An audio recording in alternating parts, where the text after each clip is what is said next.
Welcome to For Good Measure, an interview series celebrating diverse composers and other creative artists, sponsored by a grant from the California Arts Council.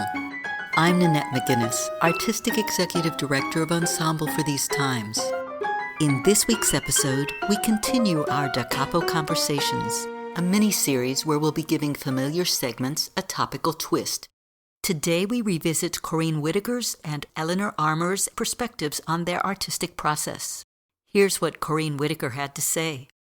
I have often been asked if the images used in my books are illustrations. In the usual sense, no. They do not refer specifically to any line or page.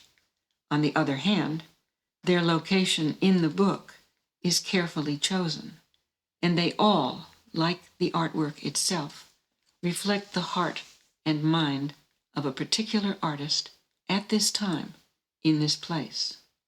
Together, they form a picture of who I am and what I am thinking and feeling. All art is autobiographical in some sense. We may not always have the key to decipher it. If the work is compelling, it may in fact take years to understand fully.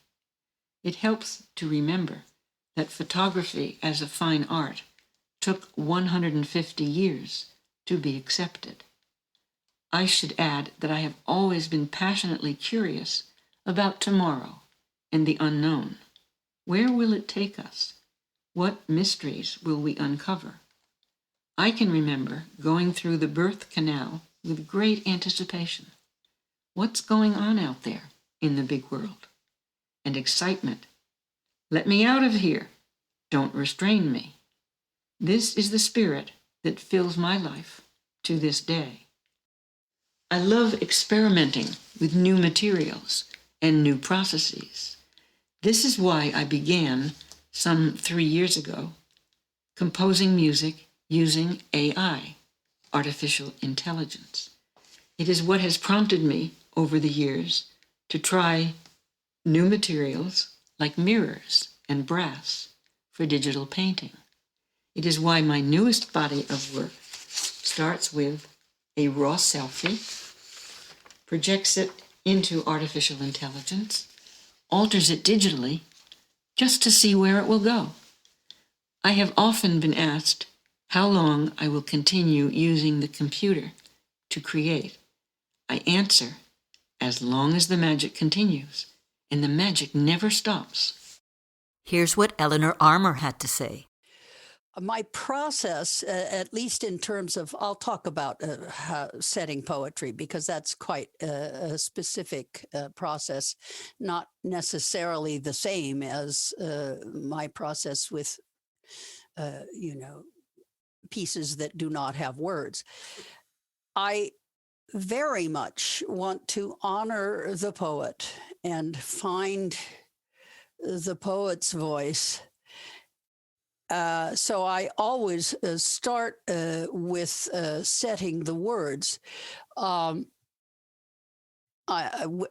don't generally, go to the piano and poke around for chords or anything of that sort. In fact, I usually take the book that has the poem in it and write all over the poor damn book. I have mutilated and marred many a poetry book just by doing this. I then sometimes also do what I tell my students to do, which is to copy the poem out triple space, on a piece of paper where they can then mess with it.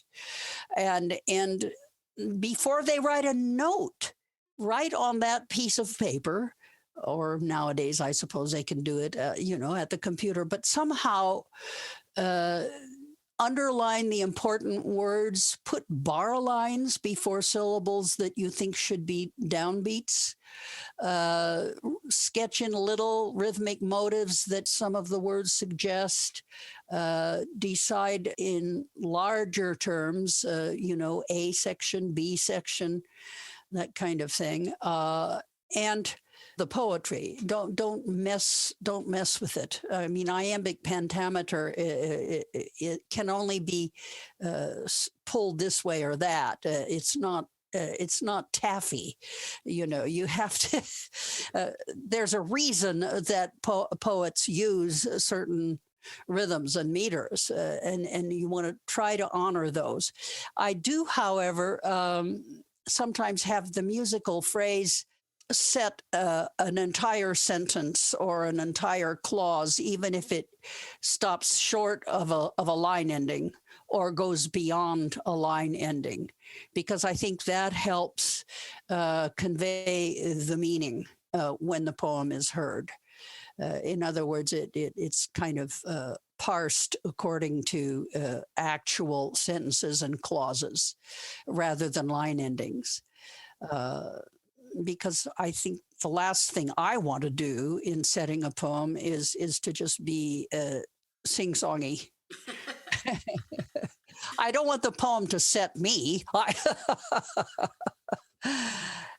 And then at that point, having analyzed the poem and heard it in my mind a number of times, I then start sketching, but even then, the vocal line tends to come first. But I'm a harmonic fool. I'm just so crazy about harmony. That's been my curse and blessing all my life. Then I can't resist, of course, starting to graze at the keyboard and find sonorities that will suit.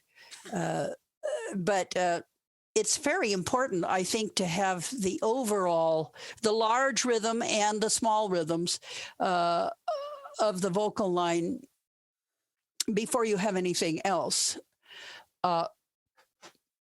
Sometimes I then, having found accompanimental material or piano material that helps the imagery and also serves the vocal line, I then adapt it to the rhythmic needs and try to keep it, on the one hand, out of the way of the singer, but on the other hand, supportive of the singer. And in fact, occasionally I am at pains to have the piano part prepare the singer with a pitch that she's going to have to come in on. I hope I did that enough for you. It's hell for singers to have to just find something out of thin air. Yours was very easy to learn. So you did exactly what you were hoping. I've worked on some pieces where I really had to struggle to find pitches in the learning stage, and yours wasn't like that at all. That's good. Thank you. Thank you for listening to For Good Measures Da Capo Conversations, and a special thank you to our guests for joining us today. If you enjoyed this episode, please subscribe to our podcast by clicking on the subscribe button, and support us by sharing it with your friends, posting about it on social media, and leaving us a rating and a review. To learn more about E4TT, our concert season online and in the Bay Area, or to make a tax-deductible donation, please visit us at www.e4tt.org. This podcast is made possible in part by a grant from the California Arts Council and generous donors like you. For Good Measures produced by Nanette McGuinness and Ensemble for These Times and designed by Brennan Stokes, with special thanks to co-producer and audio engineer Stephanie M. Neumann. Remember to keep supporting equity in the arts and tune in next week for Good Measure.